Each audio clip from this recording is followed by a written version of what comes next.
오늘 우리에게 주신 하나님의 말씀은 열왕기하 5장 15절에서 16절 말씀입니다. 나아만이 모든 군대와 함께 하나님의 사람에게로 도로와서 그의 앞에 서서 이르되 내가 이제 이스라엘 외에는 온 천하에 신이 없는 줄을 아나이다. 청하건대 당신의 종에게서 예물을 받으소서 하니 이르되 내가 섬기는 여호와께서 살아계심을 두고 맹세하노니 내가 그 앞에서 받지 아니하리라 하였더라. 나아만이 받으라고 강건하되 그가 거절하니라. 오늘 이 말씀에 많은 은혜 받으시기 바랍니다. 열왕기 5장 저희들이 15절부터 15절 이하 19절까지의 문단을 저희가 함께 보고 있습니다. 어제 저희들이 본 것은 나아만이 하나님의 사람 앞으로 돌아오다라는 단어가 제가 중요하다고 말씀을 드렸습니다. 이미 돌아오다 하는 것을 우리가 성경에서 또 우리 신앙에서 중요한 단어로 표현하자면 일종의 변화입니다. 돌아온 나아만은 변화된 마음, 변화된 자세, 변화된 신앙을 가지고 하나님께 나아옵니다. 나아만의 어떤 면이 변화되었는가에 대해서 세 가지 점이 중요하다고 제가 말씀을 드렸습니다. 어제 저희들이 본 것은 나아만이 하나님을 알지 못하던 자세에서, 아니 정확히 얘기하면 하나님을 무시하던 자세에서 하나님을 인정하고 신뢰하는 자세로의 아주 근본적인 변화가 있습니다. 우리가 교회 안에 있든지 교회 밖에 있든지 그가 믿음 안에 있는지 믿음 밖에 있는지를 보는 것은 그의 마음의 자세이고 몸의 자세이고 삶의 자세입니다. 이것은 아무리 자기가 감추려고 해도 감출 수 없는 것입니다.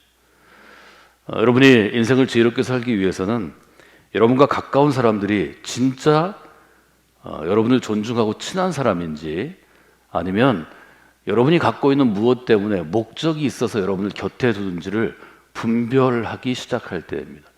저는 그때가 철들 때라고 생각합니다. 여러분이 어떤 존재이든지 여러분에게 그가 인정을 받기 원한다면 여러분과 친밀한 채 할 것입니다.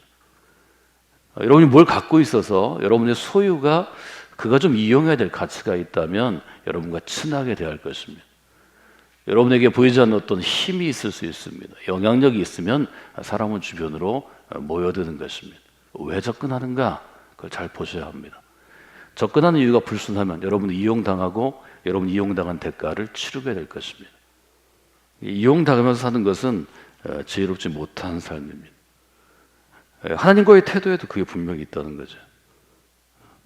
인간은 아주 적응력도 강하고 아주 자기 중심적인 존재들이기 때문에 스스로를 일종의 메이킹합니다. 화장합니다.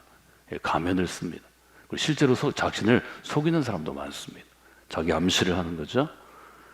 지금 가만히 보면 인간의 변화 가운데서 가장 큰 변화가 이 나아만이라는 소위 말해서 출세하고 성공하고 권력 있는 사람에게 주어졌는데, 그가 하나님을 인정하는 사람으로 바뀝니다. 하나님을 인정할 때 네 가지의 변화가 있다고 제가 말씀드렸습니다. 먼저 고백이 바뀝니다. 하나님이 살아계십니다. 제가 하나님을 섬기겠습니다. 아주 분명하게 얘기합니다. 두 번째는 체험이 있습니다. 제가 하나님의 살아계신 것을 제 육체의 나음으로 체험하게 되었습니다. 체험이 있습니다. 네 번째는 하나님을 알아갑니다. 하나님 왜 나를 고쳐주셨을까? 왜 하나님이 이스라엘 선지자를 알지 못하던 나에게, 선지자의 하나님 여호와를 알지 못하던 나에게 어린 소녀가 포로로 잡혀왔는데 그 입술을 통해서 하나님을 알려주셨을까? 하나님은 어떤 분이신가? 궁금증을 갖게 되고 의문을 갖게 될 때 점점 알아가게 됩니다. 세 번째로는 하나님을 아는 사람은 결국 하나님을 증거하게 되어 있습니다. 제가 체험한 하나님은 이런 분이셨습니다. 결국은 우리의 신앙 고백은 저 네 가지가 균형을 이루고 구성을 갖추어서 주어졌다 하는 점을 여러분들이 돌아보실 수 있습니다. 두 번째 변화는 저희가 이렇게 볼 수 있겠습니다. 선지자의 권위를 인정하게 된다는 것입니다. 지금 우리가 볼 수 있는 두 번째 변화 중에서 나아만에게 볼 수 있는 것은 완전하게 선지자를 대하는 그의 태도가 다른데요. 태도의 다른 것을 저는 권위를 인정한다 이렇게 표현해 봤습니다. 15절 한번 보시면 15절에 이렇게 나아만에게 얘기합니다. 청하건대 당신의 종에게서 예물을 받으소서. 나아만은 선지자에게 엘리사에게 내가 당신의 종입니다 이렇게 얘기합니다. 여러분이 아시는 것처럼 9절에 보면 나아만은 엘리사 앞에 설 때 나는 정복자다, 나는 이 세상의 주인공이다 이렇게 말은 하지 않아도 그의 군대와 기병과 그의 당당함을 통해 얘기합니다. 근데 지금 나아만이 얘기하는 것입니다. 제가 노예입니다. 이스라엘 우리가 침략해서 포로로 잡혀왔던 그 어린 소녀처럼 당신 앞에서 저는 종에 불과합니다. 이 엄청난 변화죠. 선지자의 권위를 인정하지 않던 자가 하나님을 인정하고 나니까 하나님의 일을 하는 선지자를 인정하게 됩니다. 내가 갖고 있는 세상의 권위, 아람 왕이 신뢰하는 사람, 혹은 왕을 움직일 수 있는 사람, 왕을 만든 사람, 우리 킹메이커라고 그러죠. 군대 병권을 쥐고 있는 사람, 이 사람이 스스로 얘기합니다.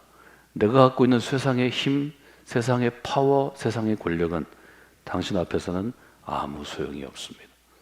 이것이 신앙입니다. 제가 좋은 직업 갖고 있습니다. 그런데 교회에 나와보니까 하나님 앞에서는 아무 소용이 없습니다. 제가 좋은 대학 나왔습니다. 저 유학 갔다 왔습니다. 어느 분의 학위 있습니다. 하나님 앞에서 아무 소용 없습니다. 제가 외모가 잘났습니다. 외모로 먹고 살았습니다. 아무 소용 없습니다.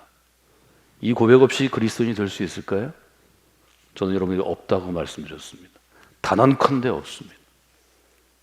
내가 갖고 있는 무엇 때문에 하나님이 나를 이용했다고 고백하는 자들이 설 자리는 교회에 없습니다. 그 자리를 주면 그 교회는 점점점 나쁜 교회가 됩니다. 하나님에게 멀어지는 교회가 됩니다. 여러분이 그런 자세를 가지고도 하나님의 사랑을 받는다면 그것은 재앙이 될 것입니다. 그것은 축복이 아닙니다. 하나님은 사랑하는 자마다 훈련시키신다고, 채찍질 하신다고 히브리서 12장은 우리에게 도전합니다. 여러분이 그 도전의 나팔 소리를, 메시지를 성광교회에서 듣도록 늘 기도하셔야 합니다. 여러분의 귀를 여십시오. 여러분의 마음을 여십시오. 세상의 권위와 영적인 권위를 구분하기 시작할 때 신앙이 성숙하기 시작합니다. 여러분이 영적인 권위를 존중하고 알고 영적인 권위에 무릎 꿇는 분들이 되시기를 주님의 이름으로 부탁을 드립니다. 여러분, 우리가 바울을 왜 그토록 마음에 둡니까? 바울은 아주 분명하게 얘기합니다. 나는 예수 그리스도의 종이 되었습니다. 바울은 이 선언부터 지금 신앙 공동체에 있는 우리에게는 영원히 따라갈 영적인 스승이 되었습니다. 그가 여전히 내가 예수 그리스도를 믿으면 이 기독교 공동체의 덕이 되지. 바울은 가말리엘의 제자였고, 여러분이 아시는 대로 히브리인 중에 히브리인이고, 그 나이 또래에 하나님을 향한 열정을 따를 자가 없는 리더였습니다. 야, 내가 개종해서, 내가 하나님의 사람이 돼서 예수 그리스도를 통해서 교회를 세우면 이게 교회에 얼마나 덕이 돼. 이런 태도를 가졌다면 그는 쓰임받지 못했을 것입니다. 자기 잘난 체 하다가 그저 그런 사람으로 끝났을 것입니다. 로마서 1장 1절에서 바울은 얘기합니다. 예수 그리스도의 종 바울은 사도로 부르심을 받아서 하나님의 복음을 위하여 택정함을 입었습니다. 구분되게 선택되었다는 것입니다. 로마서 1장 1절은 위대한 선언이라고 제가 말씀드렸습니다. 여러분이 스스로를 소개할 때 제가 예전에는 그저 그런 사람이었지만 이제는 예수 그리스도의 종이 되었습니다. 이렇게 소개할 수 있는 분들이 되시기를 주님의 이름으로 축원해 드립니다. 나만이 바뀐 것은 권위를 인정하는 것이었습니다. 세 번째로 우리가 생각할 수 있는 것은 나아만은 예물을 엘리사에게 드립니다. 15절 이렇게 되어 있죠. 청하건대 당신의 종에게서 예물을 받으소서. 이 부분은 한국교회가 헌금을 돈의 문제로 보아서 교인들도 그렇고 교회 다니지 않는 사람들도 여러 얘기를 하기 때문에 여러분이 헌신이라는 관점에서 제가 지금 설명하는 것을 오해하지 마시고 핵심을 잘 들으시면 좋겠습니다. 하나님께 나올 때 헌신하는 것, 예를 들면 우리는 지금 모든 재화를 뭐 금이나 은 같은 어떤 재료가 아니고 화폐로, 종이 화폐로 다 환전하는데요. 나아만이 예물을 가져온 것은 은과 금을 수레에 가득 실어서 10사람쯤은 들어야 할 정도로 가져온 것은 대가였습니다. 하나님께 드리는 예물이 아닙니다. 하나님께 드리는 헌신, 헌금이 아닙니다. 거래의 대가입니다. 이걸 주면 내가 병을 낫는다는 것입니다. 여러분, 이것은 헌신이 아닙니다. 이것은 여러분의 비즈니스입니다. 아주 분명히 보셔야 합니다. 거래의 대가로서 나아만이 그걸 갖고 왔기 때문에 엘리사는 그것을 탐탁지 않게 여기고 신앙이 자랄 때까지 기다려주는 목회자의 일종의 교육적인 의도가 있습니다. 이것은 저도 마찬가지입니다. 처음 은혜 받고 너무 좋아서 예를 들어서 뭐 집을 팔아서 목사님 교회 어려운데 쓰세요 이렇게 가져올 수 있습니다. 저는 그것을 거절해야 한다고 배웠습니다. 그때 그 감정이 지나고 나면 그 사람은 반드시 후회할 것입니다. 아니 물러달라고 할 것입니다. 아니 실제로 그런 사례도 있습니다. 그것은 감정입니다. 헌신은 내 신앙이 그 수준에 감당할 만큼 간 다음에 헌신해야 드리는 이도 기쁘고 하나님도 기쁘시고 공동체도 기뻐집니다.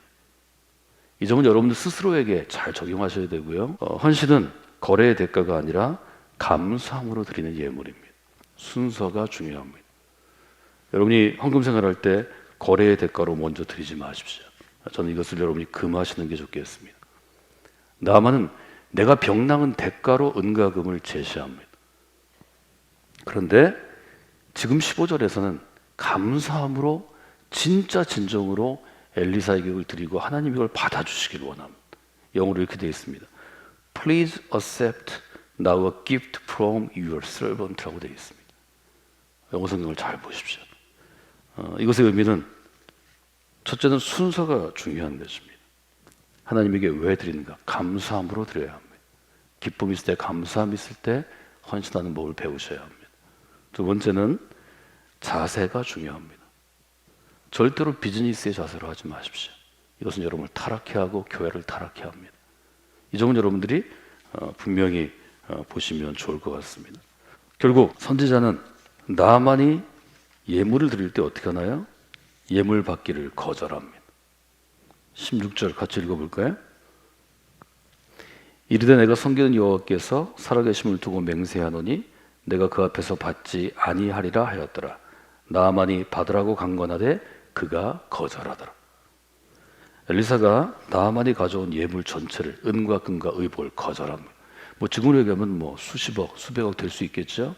그러나 그것을 거절합니다. 두 가지 이유를 얘기합니다. 첫째는 맹세 때문에 거절합니다. 내가 섬기는 여호와께서 살아계심을 두고 맹세하노니 내가 그 앞에서 받지 아니라 하였더라. 말하자면 이미 엘리사는 나아만이 왔을 때 그에게서 일체 거래하기를 원치 않았습니다. 그는 하나님을 믿는 사람이 아닙니다.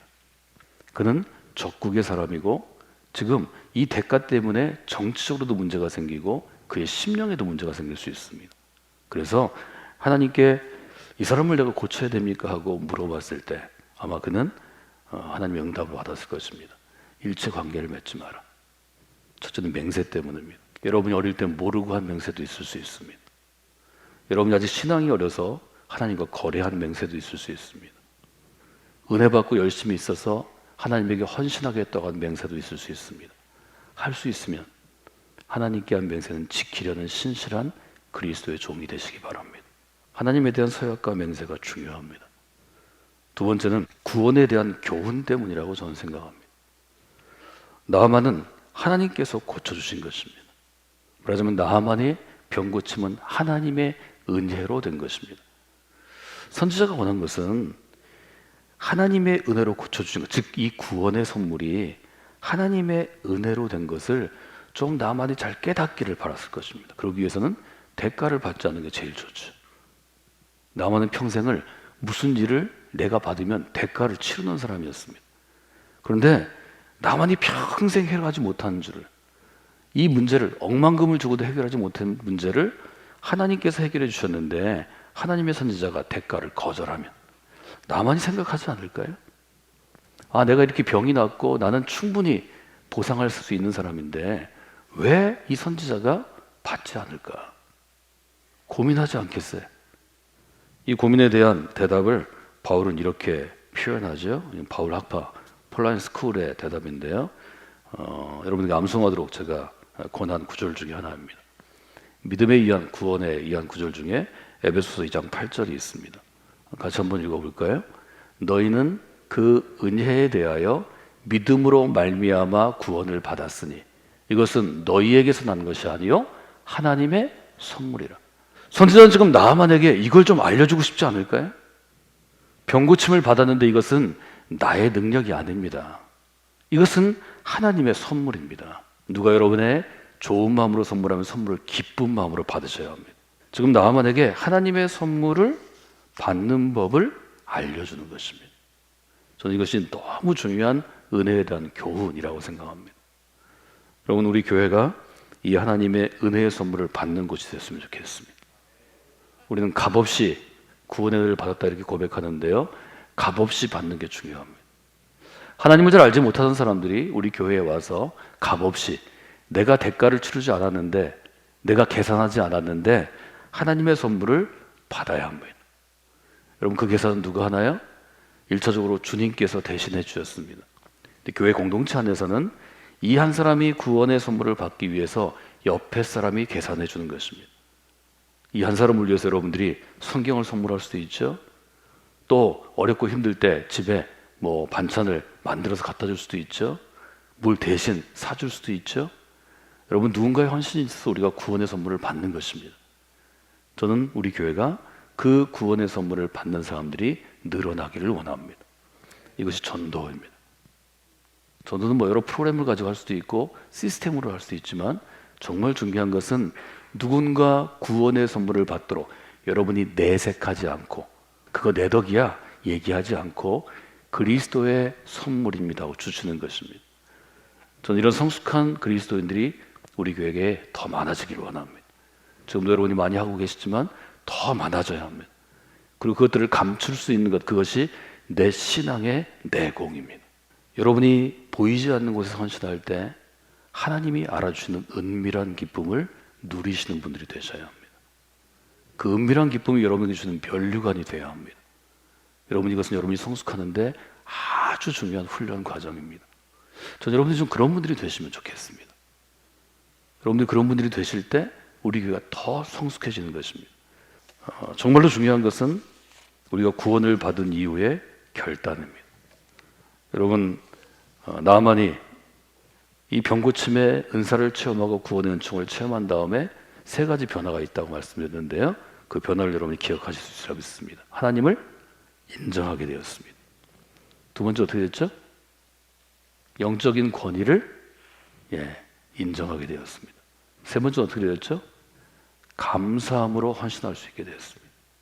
감사함으로 자기의 것을 하나님께 드릴 수 있게 되었습니다. 이 세 가지는 구원 이후의 변화에서 누구에게나 나타나는 것입니다.